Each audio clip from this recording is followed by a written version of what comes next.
रितेश, अगर जहांशु फिर से आ जाएगा तो मुझे बता देना, एक बार चेक कर लो जे वाली साइड, ठीक है, मुझे बता देना। चलो, vapour density of gas A is 3 times that of gas B, मतलब कि 3 टाइम है किसके, वेपर डेंसिटी ऑफ बी के। और क्या बोल रहा है ये नेक्स्ट क्वेश्चन में, if the molecular mass of B, molecular mass किसका, बी का, अगर बच्चे एक्स है तो ए का वो पूछ रहा है, ए का कितना होगा, 3 टाइम ही होगा में, क्योंकि हमें पता है vapour density is directly proportional to molecular mass. अगर वेपर डेंसिटी 3 टाइम इंक्रीज कर गई है, वेपर डेंसिटी अगर ए की 3 टाइम हो गई है वेपर डेंसिटी ऑफ बी से, तो मॉलिक्यूलर मास भी तो भाई 3 टाइम इंक्रीज करेगा ना। अगर मॉलिक्यूलर मास जो है बी का एक्स है तो कितना, ए का कितना हो जाएगा, 3x आया ना, क्योंकि वेपर डेंसिटी भी 3 गुना बढ़ रही है तो उसका मॉलिक्यूलर मास भी कितने गुना बढ़ेगा, 3 टाइम, 3x इसका आंसर था। Different proportion of oxygen in the various oxide of nitrogen, बताओ भाई, पिछली क्लास में बताया था मैंने, जहां multiple proportion, B multiple proportion. जहांशु आया नहीं आया, मैम आ गया, आ गया। Yes ma'am. एक और जना रिमूव हुआ था, कैलाश गुप्ता जो भूमिका है वो भी आ गई।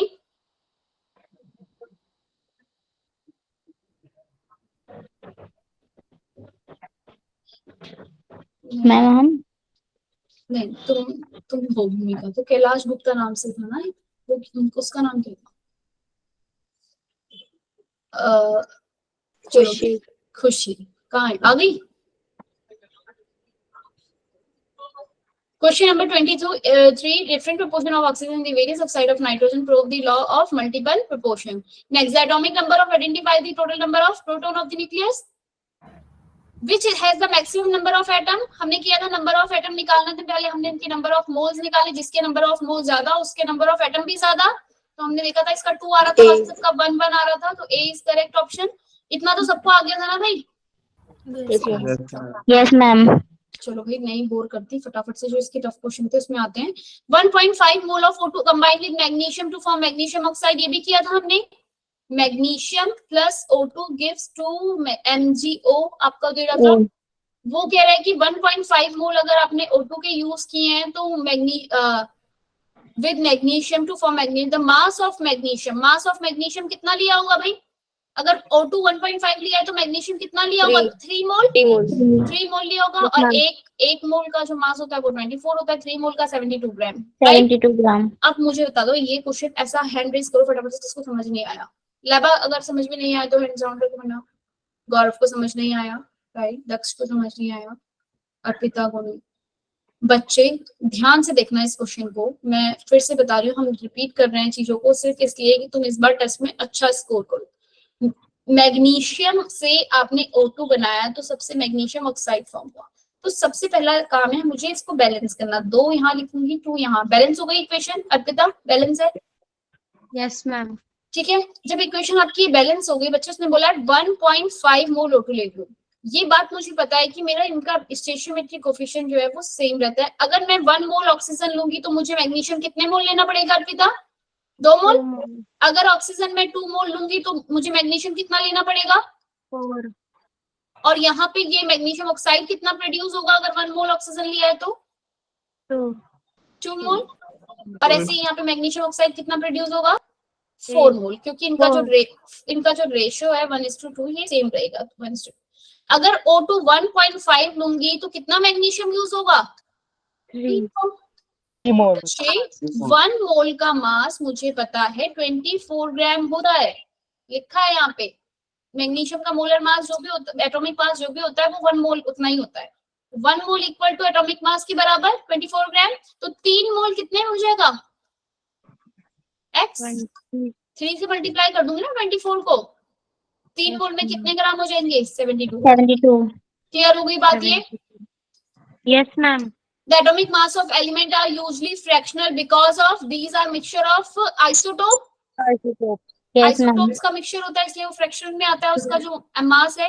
नेक्स्ट क्वेश्चन भी हम कर सकते हैं भाई, हमें इसके नंबर ऑफ एटम दिए हैं, इसके दिए हैं, आप इनके नंबर ऑफ मोल्स निकाल लोगे, ये कितना आएगा x 1/2, y आ गया, x के कितने आए 1/2 नंबर ऑफ मोल्स हैं, y के पूरे 1 ही हैं, और अगर मैं इसका फॉर्मूला लिखूंगी तो x/2।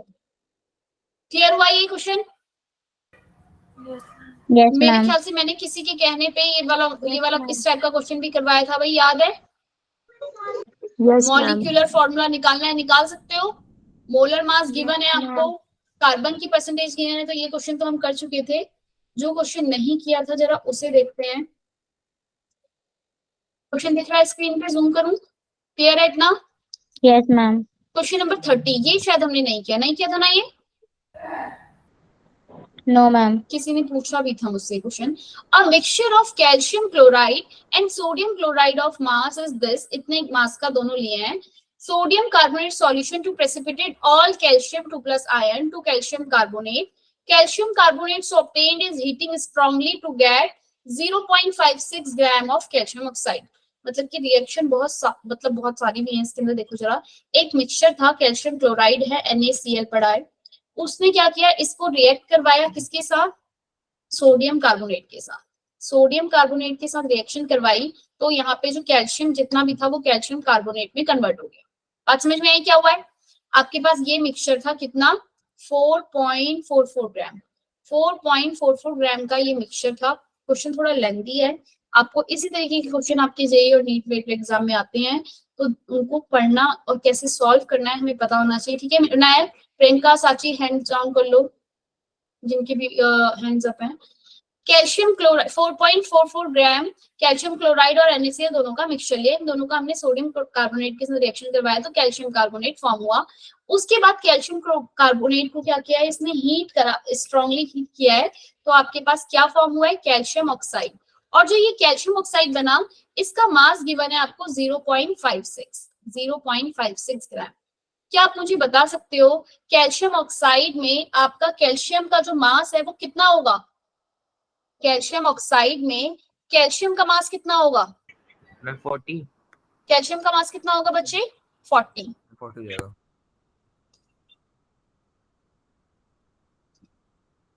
एक मिनट,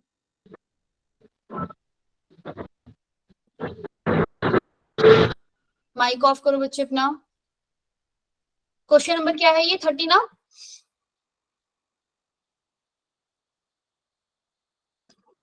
कैल्शियम ऑक्साइड 0.56 ग्राम बच्चे अगर निकला है, 0.56 ग्राम मतलब कि कितने मोल निकला है?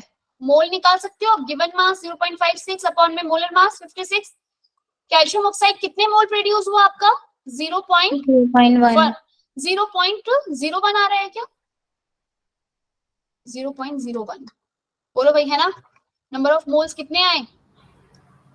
नंबर ऑफ मोल्स कितने हैं आपके इसके? 0.01 आपका कैल्शियम कार्बोनेट जो है वो प्रोड्यूस हुआ।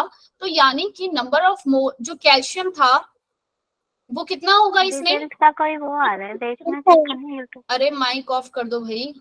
आए 2-3 नोटिफिकेशन। अरे लड़की में सारी बातें बताती।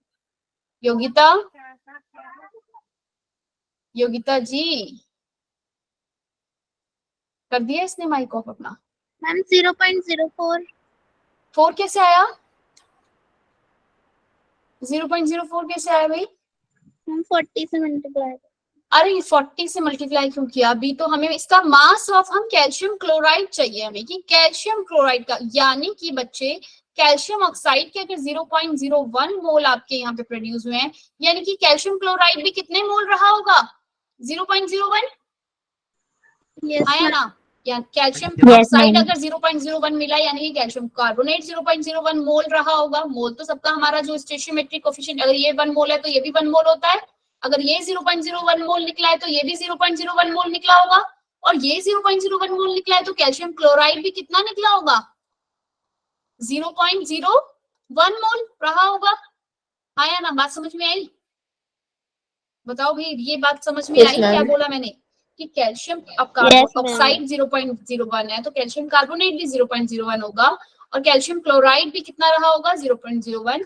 कैल्शियम क्लोराइड का मोलर मास जो होता है वो कितना होता है?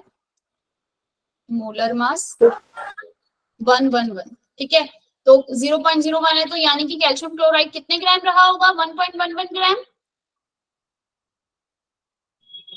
नंबर ऑफ मोल आपके पास हैं, आप गिवन मास कैल्शियम क्लोराइड का कितना होगा उसके अंदर वो निकाल सकते हो मोलर मास से मल्टीप्लाई करके नंबर ऑफ मोल को।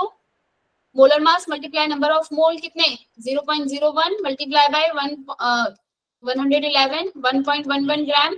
गिवन मास किसका कैल्शियम क्लोराइड का। तो यानी कि उस मिक्सचर के अंदर 1.11 ग्राम तो किसका मास है कैल्शियम क्लोराइड, कैल्शियम क्लोराइड का। बाकी बचा हुआ किसका है NaCl। NaCl कितना है आपके पास 4.44 ग्राम था ये, उसमें से 4.44 था ना क्वेश्चन में 4.44 ग्राम टोटल सॉल्यूशन में ये मिक्सचर था जिसमें से 1.11 आपका कैल्शियम क्लोराइड निकल चुका है। बचा कितना 3.33 ग्राम सोडियम बच गया, सोडियम क्लोराइड बच गया। उसने क्या पूछी है मुझसे परसेंटेज पूछे, the percentage of sodium chloride. तो टोटल कितना 4.44 3.33 उसका सोडियम का मल्टीप्लाई बाय 100, जो आंसर आएगा वो आप 75 आ रहा है इसका आंसर। बात समझ में आई कैसे करना है, क्वेश्चन समझ में आया? Okay ma'am. क्लियर है? Yes ma'am. अर्पिता कह रही है स्क्रीन शो नहीं हो रहा।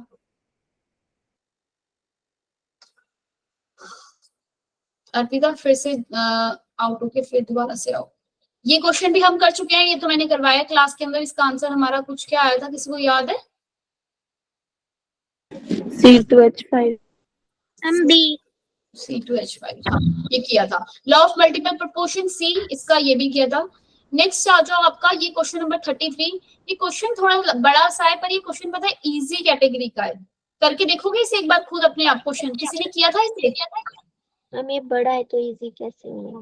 क्वेश्चन ही बड़ा है ना बस, क्योंकि सिर्फ क्वेश्चन ही बड़ा है वैसे इजी है ये।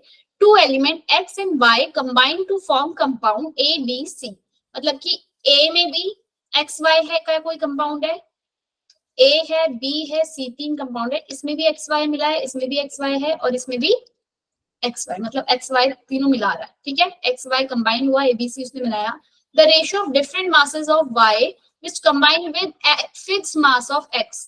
मतलब X का मास जो है वो फिक्स्ड है पर जो Y का रेशियो है वो डिफर कर रहा है। ये 1 है तो ये 2 है और ये कितना है 3, नहीं सॉरी ये 1 है ये 3 है और ये कितने हैं 5 उसमें हो रहा है। If 32 part mass of X combine with 84 part mass of Y,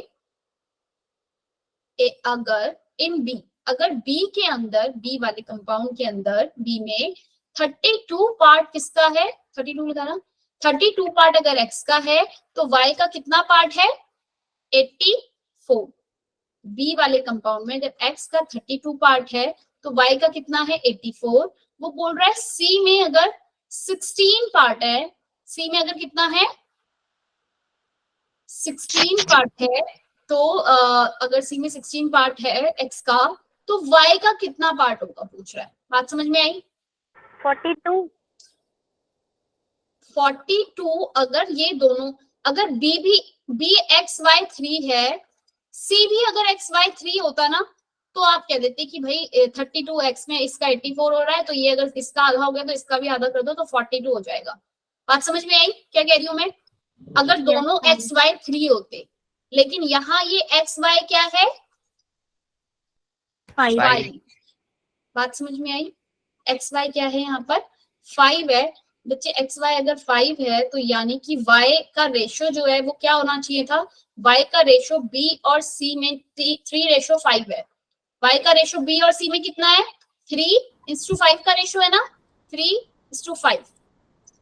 तो Y का रेशियो अगर मैं X दोनों का फिक्स कर दूं, मतलब B के लिए मैंने इसको भी 16 कर दिया, इसको 42 कर दिया, तो B के लिए अगर मैंने इसे फिक्स कर लिया तो Y का रेशियो कितना होना चाहिए था 3:5 ही होना चाहिए था। इसमें अगर 42 है तो इसमें कितना होगा,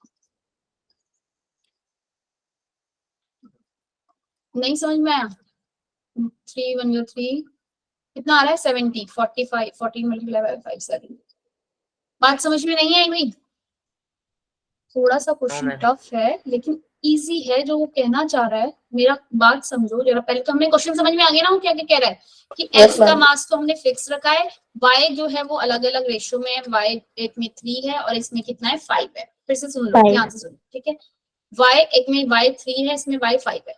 अगर B वाले कंपाउंड में, और ये C है ये A है, अभी B और C की बात कर रहा है, B में अगर X 32 है तो C जो Y वाला है वो कितना है x अगर 32 है तो y आपका 84 है ना, यही बोल रहा है। और C में अगर x 16 है तो y कितना होगा। तो अगर बच्चे ये भी xy3 होता, C वाला भी xy3, तो जितना रेशो इसका है 32/84 का जो भी रेशो बनता कितना बनेगा 16 42। अगर मैं इसको डिवाइड करूं, जो इतना रेशो आ रहा है ये 16 करने पे ये 42 आ रहा है, तो इधर भी C भी 16 करने पे 42 आ जाता, हाँ या ना। Yes, ma'am. C भी 16 करने में 42 आ जाता अगर दोनों xy3 होते। लेकिन बात यह है कि मेरा xc जो है वो xy3 नहीं है, वो क्या है xy5 है। या तो आप ऐसे निकाल ले, ये कर सकते हो कि 3 अगर y होता तो वैल्यू कितनी आनी चाहिए थी 42, पर y 3 नहीं है, कितना है 5 है, तो वैल्यू कितनी आएगी, समझे। Yes ma'am. बात समझ में आई। अगर आपका y जो है 3 होता तो वैल्यू आपकी c अगर x अगर 16 था तो y 42 होना चाहिए था। कब, जब x y जो है वो 3 होता, पर y 3 नहीं है, y कितना है 5 है, तो निकाल सकते हो y कितनी आएगी। ठीक है, थोड़ा सा टफ था, मतलब अपने आप पढ़ के करना था, तो नहीं हुआ तो कोई बात नहीं। नेक्स्ट क्वेश्चन देखो, question number 34। What is the mass of precipitate formed when 50 ml of this 60.9% of solution AgNO3 is mixed with 50 ml of 5.8%। दोनों 50-50 ml आपने यूज किए हैं, इतना इनका ये यूज किया है। क्वेश्चन को ध्यान से देखना क्या क्या दिया हुआ है इसमें मुझे। इसने बोला है प्रेसिपिटेट कितना बनेगा, AgNO3 दिया है और NaCl दिया है। नंबर ऑफ मोल्स निकाल सकती हूँ मैं इनके। 16.9 अगर आपका क्या है AgNO3 है 16.9 ग्राम कर दूं मैं इसे, भाई परसेंटेज दिया है तो। NaCl कितना यूज किया है इसने 5.8 परसेंटेज दिया है, तो 5.8 ग्राम कर देती हूँ। बोलो भाई हाँ या ना, ग्राम कर देते हैं ना, परसेंटेज दिए। Yes ma'am. अब मैं इसकी नंबर ऑफ मोल्स निकाल सकती हूँ इसको डिवाइड करके। AgNO3 का मोलर मास बताओगे कितना आ रहा है, AgNO3 का मोलर मास बता सकते हो कितना आ रहा है 169.8। 8.45। ये क्वेश्चन 50 ml था ना दोनों में, 50 ml कितना आया, नंबर ऑफ मोल्स कितने आ रहे हैं बता सकते हो कोई। 169.8 ही आ रहा है। इसके नंबर ऑफ मोल्स 60, इसके AgNO3 के नंबर ऑफ मोल्स कितने आ रहे हैं। मोलर मास जो होता है ना AgNO3 का, मोलर मास वो कितना होता है, मोलर मास AgNO3 का होता है आपका 170।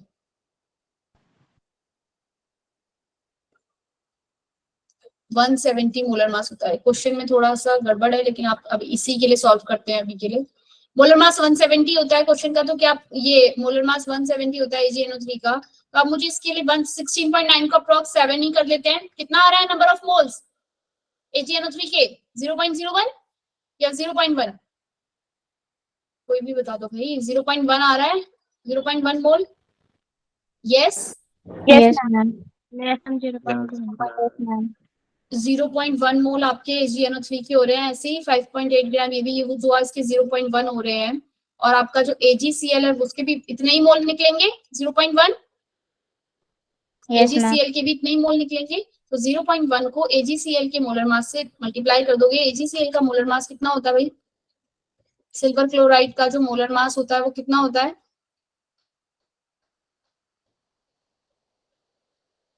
143 पॉइंट समथिंग होता है। तो आपका जो भी मोलर मास आप निकाल सकते हो ना, Ag की वैल्यू गिवन है, Cl की गिवन है, 143 समथिंग आएगी, तो उसके 0.1 से मल्टीप्लाई करोगे तो आंसर आपका आएगा 14.3 समथिंग आ रहा है। तो आंसर क्या होना था इसका C। लेकिन वहां क्वेश्चन में, इस क्वेश्चन में गड़बड़ है शायद, आंसर जो है शायद से, अगर आप मुझे नहीं पता, 7 ग्राम आंसर दिया था, लेकिन इसका आंसर 14 ग्राम हुआ। क्लियर है। Yes ma'am. तुम्हें नंबर ऑफ मोल्स कैलकुलेट करना आता है। अगर इसकी जगह पे 100 लिखा होता, 100 ml, तो आप बता सकते थे कितने नंबर ऑफ मोल निकलेंगे।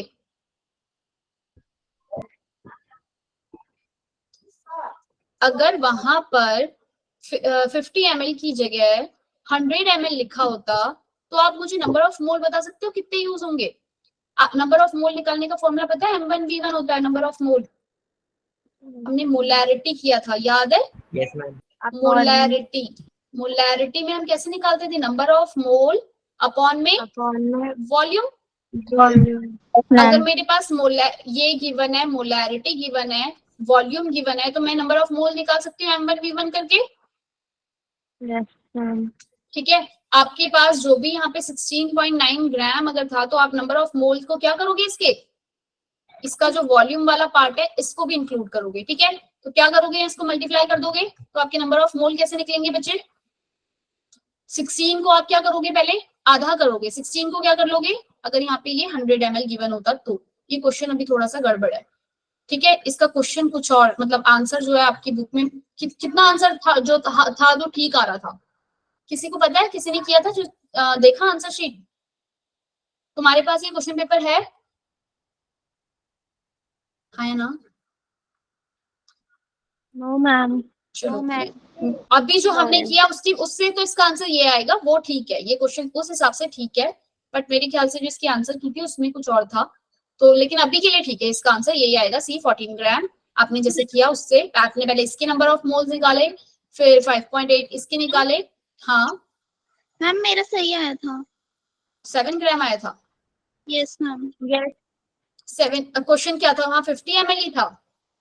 Yes ma'am. दोनों ही 50 गिवन थे। मैम मैंने पूरे मास को 100 ग्राम ले लिया था और फिर उसका परसेंट निकाल के करा था। ठीक है, चलो क्वेश्चन नंबर 35 देखते हैं। क्वेश्चन नंबर 35 में if 30 ml of H2 20 ml of O2 react to form water, what is the left end of the reaction? अगर हमने ये क्वेश्चन मेरे ख्याल से क्लास में भी किया था कि आपने H2 लिया है 30 ml प्लस O2 लिया, ये कितना लिया है इसने O2, ये इसको बैलेंस करेंगे हम पहले, 2H2O बैलेंस हो गई इक्वेशन। अब बैलेंस है। Yes, ma'am. क्या क्या गिवन है आपको? 30 ml H2 गिवन है और O2 कितना गिवन है आपको? 20 ml। मुझे एक बात बताओ, अगर O2 20 है तो हाइड्रोजन कितना होना चाहिए था?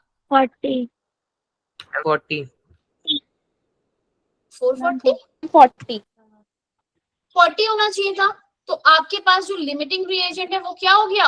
O2 है। O2 20 है तो ये वाटर कितना प्रोड्यूस होगा? 40 ml 40 ml प्रोड्यूस होगा यहाँ पे। लिमिटिंग, अच्छा ये बताओ पहले मुझे लिमिटिंग रिएजेंट कौन है दोनों में? H2 oxygen 20। हाँ ऑक्सीजन 20 है, हाइड्रोजन 40 होना चाहिए था बच्चे, और हाइड्रोजन है कितना? 30। तो लिमिटिंग रिएजेंट कौन है? ऑक्सीजन। हाइड्रोजन है। हाइड्रोजन कम है मेरे पास। नहीं समझ में आई बात? आपके पास ऑक्सीजन 20 ml है, अगर मेरे पास हाइड्रोजन 30 है तो मेरे पास ऑक्सीजन कितना होना चाहिए था? 15 होना चाहिए था, जो कि है मेरे पास, पड़ा हुआ एक्स्ट्रा पड़ा है मेरे पास। इसके बाद बात समझ में आई या नहीं आई? फिर से रिपीट करूँ जो मैं कह रही हूँ। आगे ना हमने क्लास में लिमिटिंग रिएजेंट के बहुत सारे क्वेश्चन भी किए थे कि अगर ये 30 है आपके पास, ये 20 है, तो पहले मैंने ये देखा, पहले मैं ये भी देख सकती थी, मैंने इसको देखा, चलो पहले मेरी नजर हाइड्रोजन पे पड़ी तो मैंने देखा कि हाइड्रोजन मेरे पास 30 है तो ऑक्सीजन मेरे पास 15 होना चाहिए था। यस, ये तो मेरे पास एक्सेस में भी पड़ा है, तो यानी कि लिमिटिंग रिएजेंट मेरा हाइड्रोजन ही होगा। वो कह रहा है कि हाइड्रोजन 30 है, तो मुझे बताओ कि ऑक्सीजन कितना बच गया? What is the left at the end of reaction? 5 ml। हाँ 5 ml मेरे पास क्या बच जाएगा? ऑक्सीजन। 5 ml क्या बचेगा मेरे पास? O2। क्लियर हुई बात? क्वेश्चन नंबर 36 भी हमने कर लेंगे भाई। क्वेश्चन नंबर 36 रिपीट हुआ है शायद ये। इन अ Haber process 30 liter of dihydrogen 30 liter of dinitrogen were taken in the reaction which yield only 50%। इस क्वेश्चन में कुछ नहीं था, सिर्फ आपको ये गिवन था कि नाइट्रोजन गिवन है N2 प्लस 3 हाइड्रोजन। आपको Haber प्रोसेस की रिएक्शन करवाई है बार बार, क्लास में ये लिखवाया था। रिएक्शन लिखवाई है ना मैंने, इसको याद रख लो, क्योंकि देखो जैसे क्वेश्चन आ गया डायरेक्टली Haber प्रोसेस लिखा हुआ है, रिएक्शन नहीं गिवन हो, क्या पता। तो आपको पता है कि ये अगर 1 वॉल्यूम यूज हो रहा है तो ये 3 होगा, यानी कि ये 1 मोल है तो ये 3 मोल निकलेगा, और अमोनिया कितना प्रोड्यूस होगा आपका? 2 मोल। क्वेश्चन में क्या गिवन था? वॉल्यूम की बात हो रही है, तो ये अगर हाइड्रोजन अगर 30 लीटर है तो नाइट्रोजन कितना यूज होना चाहिए? 10 लीटर। 10 लीटर होना चाहिए। ठीक है, अभी देखिए इसने लिखा है 50% यील्ड है, कितना है, उसने हाइड्रोजन भी 30 लीटर दिया हुआ है, नाइट्रोजन भी 30 लीटर दिया है। बच्चे अगर मेरे पास यील्ड अगर 50% का है, मतलब कि मेरे पास सिर्फ कितना फॉर्म होगा,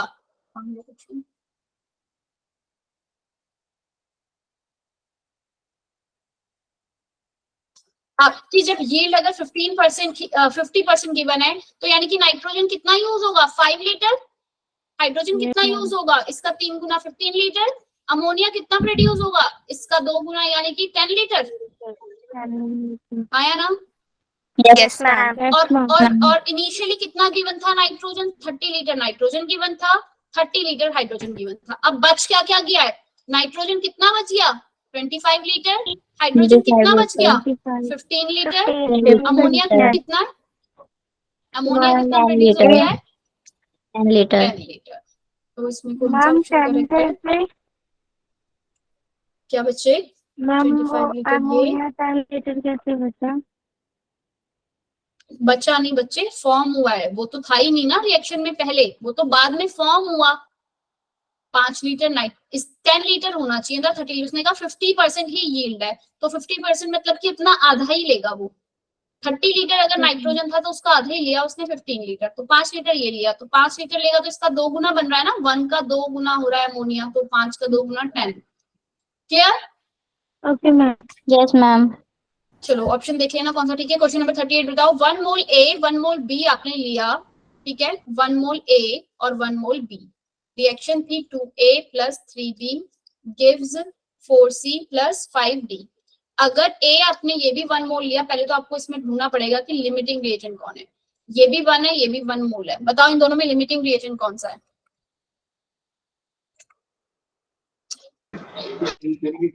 लिमिटिंग रिएजेंट कौन सा है इन दोनों में, लिमिटिंग मतलब कि जो जितना होना चाहिए था उससे कम है, 1 mole 2 mole nitrogen. Ma'am B. पहले मुझे बताओ 1 मोल नाइट्रोजन के साथ कितने मोल आपको वो मिलने चाहिए थे,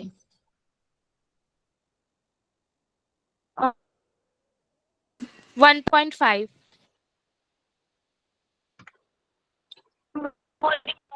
आपके पास ये जो स्टेशियोमेट्रिक कोफिशिएंट है 4:5 में मिला है, तो ये हमेशा मेरा 4:5 में ही प्रोड्यूस होगा ना सी और डी, चाहे मैं यहाँ पर ए और बी कितना भी ले लूं, कुछ भी करूं मेरे पास, तो जो मेरे पास सी और डी फॉर्म हुआ है 2A + 3B gives 4C + 5B।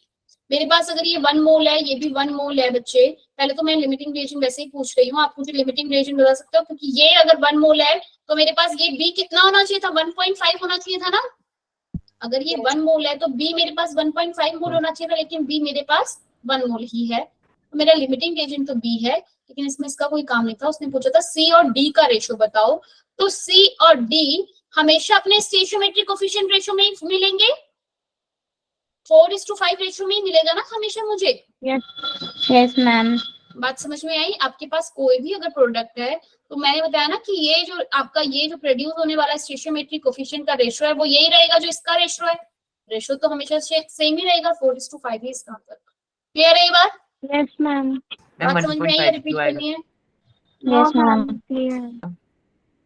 अरे 1.5 नहीं, 1.5 मैं आपको बता रही हूँ कि वो 1. अच्छा वो 1 अगर ये 2 मोल यूज हो रहे हैं और B 3 हो रहे हैं, तो अगर मेरे पास A का 1 ही मोल है 1.5 क्या होगा फिर इसका आंसर भाई, तो ये अगर 1 है, अगर 2 है, ये B 3 है, A का अगर 1 ले रहे हो तो इसका कितना होगा x। Okay ma'am. 3/2 1.5 आ रहा है ना, यस मैम। रेशियो सेम होना चाहिए ना, 2:3 का रेशियो आना चाहिए, 1 ये होगा तो ये 1.5 होगा। क्लियर हुई बात? यानी कि इसका मैंने आधा किया तो इसका भी तो आधा कर दूंगी, पर इसका कोई काम नहीं था यहाँ पे, मुझे उसने इन दोनों का रेशियो पूछा था। बाई चांस अगर मुझे इसका और इसका इनका किसी का रेशियो पूछता तब जाके इसका काम आता। ठीक है, अब मेरे पास 2 क्वेश्चन और रह गए हैं, मुझे समझ में आ रही है ना क्लासेस ये? Yes ma'am. क्लियर है? पूरा का पूरा स्टेशियोमेट्रिक कोफिशिएंट पूरा का पूरा यूनिटरी मेथड का काम है इस वाले पूरे क्वेश्चंस में, अगर आप ध्यान से देखोगे तो। अब मेरे पास 2 क्वेश्चन बचे हैं, फटाफट से इनको देखो और इसके बाद डीपीपी अच्छे से सॉल्व करना, होप सो तुम डीपीपी सॉल्व कर पाओ। The molar mass of two elements A and B is this and this respectively. If x gram of A contain y atom, how many atom are present in 3x gram of B? फिर से again question बड़ा है, question को step by step करके देखो, ठीक है? Question को स्टेप बाय, हाँ प्रियंका भाई बोलो क्या पूछ रही है प्रियंका? मैम जो आपने डीपीपी भेजा है वो सारी सॉल्व करने हैं क्वेश्चन। हाँ कोशिश ये करो कि सारी हो, जितनी हो जाए, लेकिन आप करो, ठीक है? मेन जो इजी क्वेश्चन है, ऐसा ना इजी वाले सॉल्व करके देखिए, जो टफ है उनको कोशिश करना पहले, मतलब जो तुम्हें लगे कि नहीं हो पा रही है। The molar mass of two elements A and B are this and this. If x gram of A, यानी कि A के नंबर ऑफ मोल्स कितने होंगे? x अपॉन में 20 आया ना? Yes, ma'am. हाँ मैम। Yes, क्योंकि ma'am. इसका x ग्राम लिया है, A के नंबर ऑफ मोल निकालने हैं मुझे, x अपॉन में उसका जो भी एटॉमिक मास है वो रखा, ये मल्टीप्लाई किया नंबर ऑफ मोल्स, और नंबर ऑफ एटम मैं कैसे निकालती हूँ? नंबर ऑफ एटम बोला है उसने मुझसे, है ना, how many atom, multiply Avogadro number of moles को एवोगैड्रो नंबर से मल्टीप्लाई कर देती हूँ तो मेरे पास नंबर ऑफ एटम आ जाते हैं ना? Yes, ma'am. तो वो बोल रहा है कि x gram of A contain y atom, मतलब कि x ग्राम, ये number of mole multiply and A, क्या कितने दे रहा है नंबर ऑफ एटम? y, मतलब जो भी इसका आंसर आएगा इसको सॉल्व करने के बाद वो आंसर क्या आएगा? y। क्लियर हुई बात जो वो बोल रहा था? If x gram of A contain y atom, तो पहले तो मुझे निकालना है कि y, इसमें नंबर ऑफ एटम कितने हैं? x अपॉन में 20 multiply by Avogadro number, y atom है A। अब वो B की बात कर रहा है कि how many atom are present in 3x gram of B, B का 3x ग्राम अपॉन में उसका एटॉमिक मास कितना है? 120 मल्टीप्लाई बाय एन A, किसके बराबर आएगा भाई? 3 को डिवाइड किया, 3 1 3 x by 40, क्या मैं x by 40 और na को ये लिख सकती हूँ y by 2? x by 40 by na को मैं y by 2 लिख सकती हूँ ना? Yes, ma'am. Yes ma'am. तो बस ये इसका आंसर है y by 2, कि y by 2 एटम होंगे पी में। क्लियर? अर्पिता नहीं समझ में आया? अर्पिता का नाम है जस्ट छोड़ दिया। जहांशु समझ में आया बच्चे? Yes, ma'am. आपको नंबर ऑफ मोल देखने थे दोनों के, जो भी आपका उसके नंबर ऑफ मोल को मल्टीप्लाई किया आपने किससे? x by 20 था, नंबर ऑफ Na से मल्टीप्लाई किया, तो वो कह रहा है y के इक्वल आता है नंबर ऑफ एटम। तो आपने B के निकालने के लिए तो B के 3x ग्राम दिया है, B का एटॉमिक मास निकालोगे, B के नंबर ऑफ मोल निकालोगे, और B के फिर Na से मल्टीप्लाई करके नंबर ऑफ एटम निकालोगे। जब आपने इसे सॉल्व किया तो आपने देखा कि ये y और इसका दोनों का क्या रिश्ता है? ये y का आधा है, जितना भी y था ये उसका आधा आ रहा था B के। क्लियर हुई बात? नेक्स्ट क्वेश्चन देखो भाई, तड़कता भड़कता। इन 3 gram of an oxide of metal is converted completely into its chloride having mass 5 gram और equivalent weight of metal will be पूछा है उसने कि कितना होगा। आपके पास बच्चे एक मेटल ऑक्साइड है, उसको कन्वर्ट किया आपने मेटल क्लोराइड में, ठीक है? बात समझ में आई? मेटल ये कितना है बच्चे? अगर ये 1 आपका 1 मोल निकल रहा है, यानी कि 1 मोल मतलब कि मेटल का मास होगा, और ऑक्सीजन का कितना मास होता है? 8 ग्राम। इक्विवेलेंट वेट हमें पता है ना, ऑक्सीजन का, वैसे ऑक्सीजन का मास जो होता है वो 16 होता है। मैंने आपको बताया था कि इसका जो इक्विवेलेंट वेट है कैसे निकालते हैं, इसके चार्ज जो होता है इसके ऊपर, O के ऊपर 2 माइनस का चार्ज होता है, इसको किससे डिवाइड कर दूंगी? 2 से। तो ऑक्सीजन का इक्विवेलेंट वेट होता है 8 और क्लोरीन का इक्विवेलेंट वेट कितना होता है? 35.5 ही होता है, क्योंकि क्लोरीन के ऊपर -1 ही चार्ज होता है, तो इक्विवेलेंट उसका वेट सेम होता है। बात समझ में आई भाई? Yes, ma'am.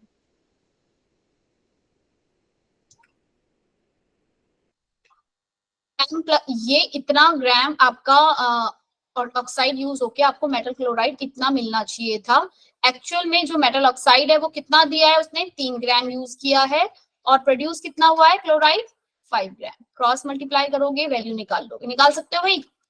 m + 8, m की वैल्यू निकल जाएगी अब।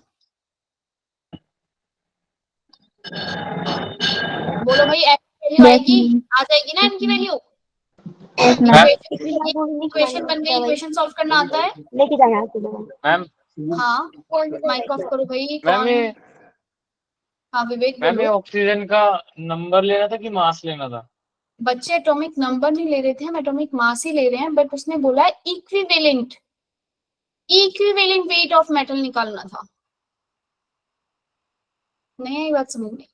इक्विवेलेंट वेट माने होता है बच्चे, equivalent weight molar mass divided में एन किया था ना हमने, मोलर मास डिवाइडेड में एन गिव्स हमें क्या देता है, क्या मिलता है मुझे इससे, इक्विवेलेंट वेट।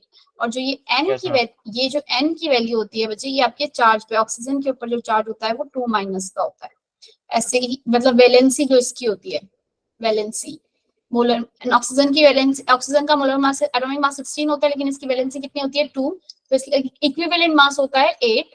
ऐसे क्लोराइड के लिए 35.5 होता है, लेकिन इसका वैलेंसी जो होती है वो कितनी होती है क्लोरीन की, 1। एन क्या रहेगा इसमें, 1। इक्विवेलेंट वेट भी इतना ही। बात समझ में आई? वैलेंसी से इसको डिवाइड करते हैं, Okay. ठीक है।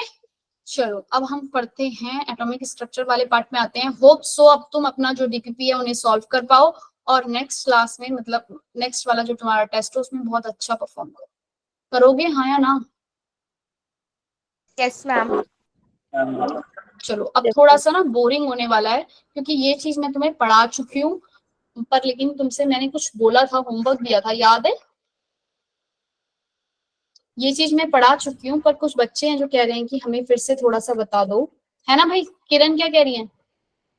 किरण तुम्हें मैंने आज मैसेज किया था, तुमने रिप्लाई नहीं किया यार। तुम में से बहुत सारे नहीं किया। हाँ किरण बोलो, कुछ डाउट है? मैम इक्विवेलेंट वेट एनसीईआरटी में नहीं था। लेकिन मैंने करवाया था बच्चे, ओके मैम। ठीक है, मैंने क्लास में करवाया। Equivalent divided molar mass divided में एन आपका इक्विवेलेंट वेट होता है। एक और रिलेशन मैंने आपको करवाया है, molarity multiply by n gives normality, किया था ना हमने ये, Yes, ma'am. है ना? एन क्या है आपका, वैलेंसी, या जो भी आपका एसिडिटी बेसिसिटी बताया था, रिएक्शन गिवन है तो उसमें नंबर ऑफ इलेक्ट्रॉन जितने हो रहे हैं इन्वॉल्व, वो था N value, N factor.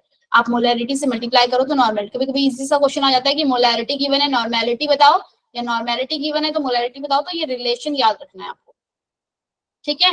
M N पढ़ते हैं ना, MnOP, तो ऐसे याद रख लो कि एम और एन तो छोटा एन साथ में है, फिर कैपिटल एन है। नेक्स्ट आ जाओ, चलो इस वाले पार्ट पे आपका क्या कह रहा है कि, हाँ अरे आगे पढ़ाने दीजिए। मैसेज आपका नहीं आया है। हाँ ठीक है, मुझे याद आ गया, नहीं किया, अभी नहीं किया, करने वाली थी पर फिर मेरा हाथ छूट गया तो मैंने नहीं किया। कैथोड रे क्या होती है बच्चे? आपके पास एक एक्सपेरिमेंट किया गया, ये मैंने कल वाली क्लास में बताया था कि एक एक्सपेरिमेंट हुआ। क्या किया गया, एक वैक्यूम ट्यूब ली गई, वैक्यूम मतलब कि उसमें कुछ नहीं था, खाली एयर, बहुत ना के बराबर उसमें प्रेशर था। उसको कनेक्ट किया हमने किससे, हाई वोल्टेज बैटरी से, ठीक है। एक ट्यूब जब हमने ली, उसमें हाई वोल्टेज बैटरी जब हमने इसमें लगाई, तो क्या हुआ, हमें दिखा कि यहाँ पर से कुछ रेज दिख नहीं रही हैं, लेकिन यहाँ पर हमने एक जिंक सल्फाइड की एक फोस्फोरिन मतलब वो लिया, मेटल ले लिया, यहाँ पे शीट ली, जिसपे कि हमें दिखा कि कुछ बम्बार्ड हो रहा है, मतलब चमक रहा है कुछ यहाँ पर। बात समझ में आई? तो हमें पता चला कि यहाँ से कुछ तो है जो निकलकर यहाँ आ रहा है, क्योंकि यहाँ पर मुझे वो उसका इफेक्ट दिख रहा है, अंदर नहीं दिख रहा कुछ भी हमें, मतलब साफ है, ठीक है, स्क्रीन यहाँ पे नहीं दिख रही, लेकिन यहाँ पे मुझे कुछ स्ट्राइक होते हुए जैसे चमक आती है ना, हम देखा ना टीवी में भी, हम ऐसे हाथ लगाते हैं तो रंगीन कलर जो आ जाता है, फोस्फोरेंट कलर, यस मैम। है ना, वो इस तरीके से मुझे यहाँ पे दिख रहा था। हमने जिंक सल्फाइड की यहाँ पे शीट लगाई थी उस पे, तो फिर हमने सोचा कि ये जो कैथोड यहाँ पर से जो रेज निकल रही है, हमने इस वाली मेटल प्लेट को, ये नेगेटिव प्लेट थी, इसको नाम दिया हमने कैथोड, और इसका नाम दिया क्या, एनोड। अब कैथोड से कोई रेज आ रही हैं जो कि यहाँ पर स्ट्राइक कर रही हैं, फिर हमने इसकी कुछ एक्सपेरिमेंट करके इन रेज की प्रॉपर्टी पता करनी चाहिए। तो हमने देखा कि क्या बोलते हैं, जो प्रॉपर्टी क्या क्या है, path of travelling in straight line from cathode rays, very high velocity as it produce shadow of an object. मैंने बताया था कि हमने यहाँ पे एक ऑब्जेक्ट रखा, जब हमने यहाँ पे एक ऑब्जेक्ट रख लिया तो हमने देखा कि उसका शेडो जो है ना यहाँ पे बन रहा था। तो किसी भी चीज का शेडो कब बनता है, जब कोई भी लाइट अगर स्ट्रेट यहाँ से कोई मेरा ऑब्जेक्ट रखा और स्ट्रेट यहाँ से सीधी लाइट पड़ रही है तो उसका शेडो बन जाता है ना पीछे। Yes ma'am. टोनी बनता है ना, बताओ भाई पीयूष, किसी चीज का Yes, शेडो कब ma'am. बनता है, जब लाइट कोई स्ट्रेट लाइट आ रही होती है, अगर लाइट हर तरफ से पड़ती है तो थोड़ी बनेगा शेडो। जब लाइट एकदम स्ट्रेट पड़ेगी तो ठीक उसके पीछे क्या बन जाता है उसका, उस जगह पे शेडो फॉर्म हो जाती है।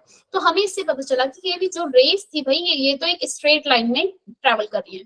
Next, cathode ray produce mechanical effect.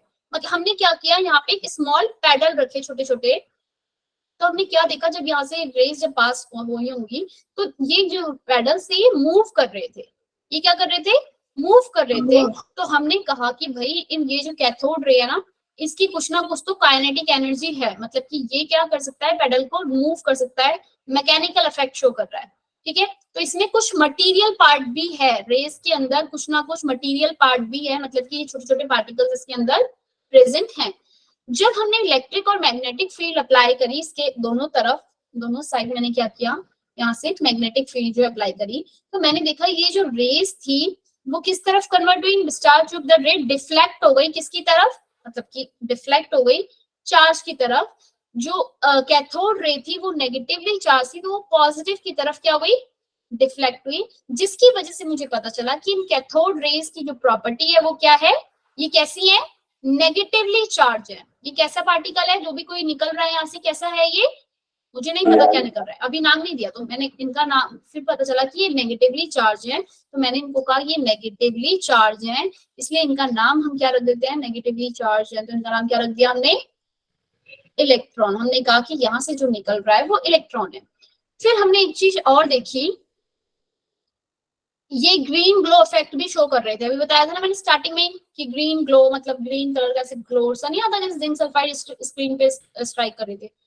तो मैंने एक चीज देखी कि मैंने जब अपने अंदर इसके अंदर कोई दूसरे भी गैसेस आयन ले लिए ना कोई और, तब भी ये इफेक्ट हमेशा शो हो रहा था, मतलब कि ये जो है बार बार दिख रहा था। तो मैंने कहा कि जो ये इलेक्ट्रॉन पार्टिकल जो कोई भी है, ये इलेक्ट्रॉन पार्टिकल चाहे मैं अपनी कोई भी गैस रखूं, कुछ भी यहाँ पे रखूं तो शो हो रहा है, तो इस बात का मतलब है लो प्रेशर में, तो इस बात का मतलब है कि इलेक्ट्रॉन एक फंडामेंटल पार्टिकल है, मतलब कि ये हर किसी के अंदर है, हर एक एलिमेंट, चाहे हाइड्रोजन है, चाहे मेरा क्लोरीन ले लूं, चाहे कोई सी मेरे पास गैस है या कुछ भी है, तो ये एक जो ये इलेक्ट्रॉन है ये क्या है, फंडामेंटल पार्टिकल है कि हर किसी के अंदर मुझे ये मिल रहा है। ये कैसे पता चला मुझे, जो जे थॉमसन थे उन्होंने एक्सपेरिमेंट करके पता लगाया चार्ज और मास, इसके E/m का रेशो 1.77 समथिंग कुछ इसका रेशो आया, 1.10⁻11 चार्ज अपॉन में मास का रेशियो उन्होंने कैलकुलेट करा। फिर एक दूसरे साइंटिस्ट आए अमेरिकन, उन्होंने एक्सपेरिमेंट किया, तो उन्होंने बताया कि चार्ज जो होता है ना, चार्ज वो उसके ऊपर जो मतलब उसकी जो वैल्यू होती है वो होती है 1.66 ×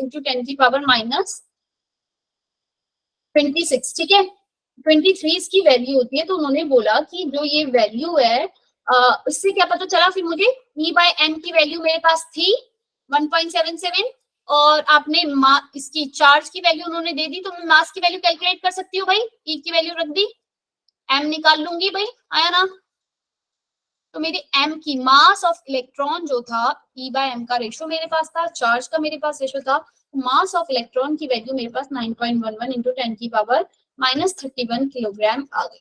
ठीक है, तो मैंने देखा कि चाहे मैं कोई भी मेटल रख रही हूँ तो बार बार मेरा जो E/चार्ज का जो रेशो है, E/मास का, चार्ज बाय मास का रेशो, वो क्या रहा था, हमेशा सेम ही आ रहा है, मास बाय चार्ज का रेशो हमेशा सेम आया। मैं कह रही हूँ कि वो क्या है, कुछ नहीं है, एक इलेक्ट्रॉन है जो कि हमेशा हर किसी मेटल के अंदर प्रेजेंट है।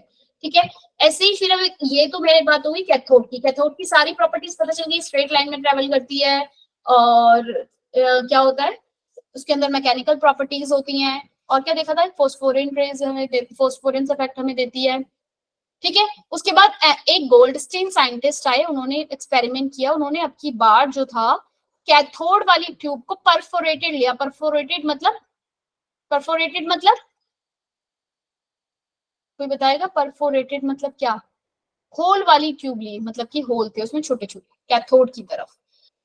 तो उन्होंने देखा कि जरूर ये दिख रहा है, स्क्रीन दिख रही है, शो हो रही है, यस मैम। गोल्डस्टीन ने जो एक्सपेरिमेंट किया, उन्होंने देखा कि यहाँ पर उन्होंने अब की बार क्या किया, कैथोड रेस को मतलब इसमें होल ले लिए छोटे छोटे, तो उन्होंने देखा, उन्होंने कहा कि कैथोड से एनोड की तरफ तो ये जा ही रहे हैं पार्टिकल, पर एनोड से भी कुछ, यहाँ से भी कुछ है जो कैथोड की तरफ आ रहा है, क्योंकि यहाँ पे उन्हें रेड ग्लो मिला। जब उन्होंने यहाँ पे देखा ना स्क्रीन की साइड, तो उन्हें रेड ग्लो मिला। तो उन्होंने कहा यहाँ पे जो कुछ भी आयन है, जो कोई भी कुछ भी यहाँ पे जो गैस है, अगर वो इलेक्ट्रॉन छोड़ रहेगी, इलेक्ट्रॉन क्या करेगी, रिलीज करेगी, तो साथ में एक पॉजिटिव आयन भी क्या कर रही है, छोड़ रही है। उन्होंने क्या पता लगाया, गैसियस आयन के बारे में। उनका कि भाई एक अगर इलेक्ट्रॉन कैथोड से निकल रहे हैं, तो एनोड से एक रेज आ रही हैं कैथोड की तरफ, उन्हें गैसियस से गैसियस आयन थे वो आ रहे थे।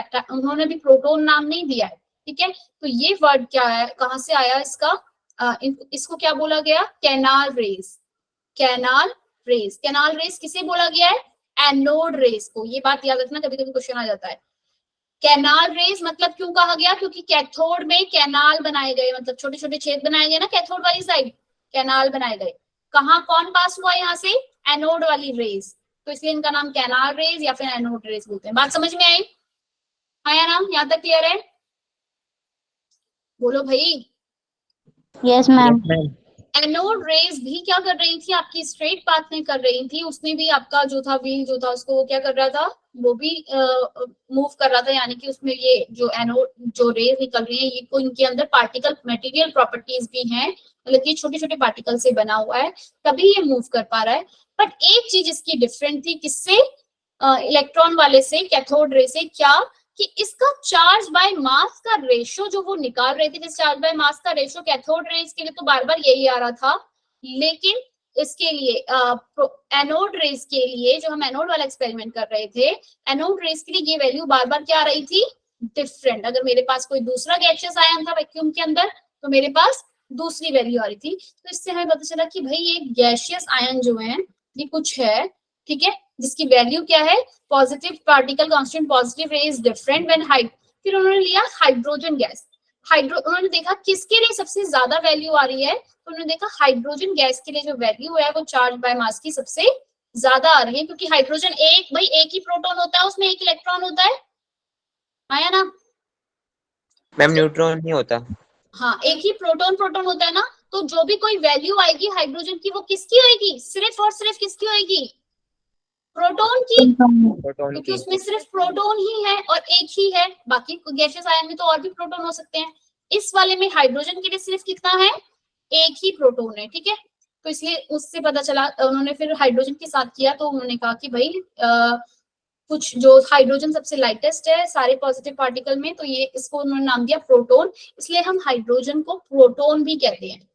जो हाइड्रोजन का मास जो निकला ना, हाइड्रोजन का मास निकला, वही आपका किसका मास था, प्रोटॉन का मास। प्रोटॉन का मास ऑफ प्रोटॉन कितना आया, जो हाइड्रोजन का मास उन्होंने निकाला था 1.6 × 10⁻26 होता है, 24 ग्राम, ठीक है, 4 ग्राम, ठीक है। हमें पता है ना मास ऑफ प्रोटॉन कितना होता है, हमने अभी फर्स्ट चैप्टर में भी किया था ये बात। मैम। डिस्कवरी ऑफ न्यूट्रॉन किसने करी, जेम्स चैडविक ने आपकी डिस्कवरी ऑफ न्यूट्रॉन करी। उन्होंने क्या किया, बेरिलियम पार्टिकल में क्या किया, बेरिलियम पार्टिकल को अल्फा पार्टिकल इस पे स्ट्राइक कराया, तो उन्होंने देखा कि कुछ यहाँ से निकला है, एक कोई निकला पार्टिकल निकला है जो कि न्यूट्रल है, उसके पास कोई भी चार्ज नहीं है, तो उसने इसका नाम क्या दे दिया, न्यूट्रॉन, क्योंकि उसके पास कोई भी चार्ज नहीं था, ठीक है। बात समझ में आ गई भाई, कल वाला एक्सपेरिमेंट समझ में आ गया पूरा, क्या क्या थे। अब इसमें मेन बात आ गई जे थॉमसन का मॉडल और रदरफोर्ड मॉडल जो हमने कर चुके हैं, ये मैं इसको भेज दूंगी स्लाइड को, तो आप कर चुके हो ना भाई रदरफोर्ड वाला, कल वाली नेक्स्ट क्लास में वो भी बताना है। रदरफोर्ड मॉडल, थॉमसन मॉडल क्या था वो तो मैं बताऊंगी, रदरफोर्ड एक बार ये रीड करके आना, और आप 9th वाली बुक में भी पढ़ लेना, बहुत इजी मॉडल था, आपने बार बार किया होगा ना, ठीक है भाई। नेक्स्ट क्लास में इलेक्ट्रोमैग्नेटिक रेडिएशन स्टार्ट करेंगे। एक बार वो बता दो, अल्फा पार्टिकल्स। अल्फा पार्टिकल क्या होता है बच्चे, अल्फा पार्टिकल्स आपके कुछ नहीं, एक हीलियम का जो है ना, हीलियम एटम, उसका मास के बराबर होता है अल्फा पार्टिकल, ठीक है। क्या बताऊं अल्फा पार्टिकल के बारे में, यही पूछ रहे थे, क्या पूछ रहे थे, मैम पॉजिटिव होते हैं नेगेटिव होते हैं, अल्फा पार्टिकल क्या होते हैं, मतलब पॉजिटिव नेगेटिव न्यूट्रल है बच्चे, उसमें पॉजिटिव चार्ज भी है नेगेटिव चार्ज भी है, ठीक है। Alpha okay ma'am. Alpha particle के अंदर दोनों चार्ज है ना आपके। चलो ठीक है, अभी आज क्लास को यहीं रखते हैं, एंड करते हैं क्लास को।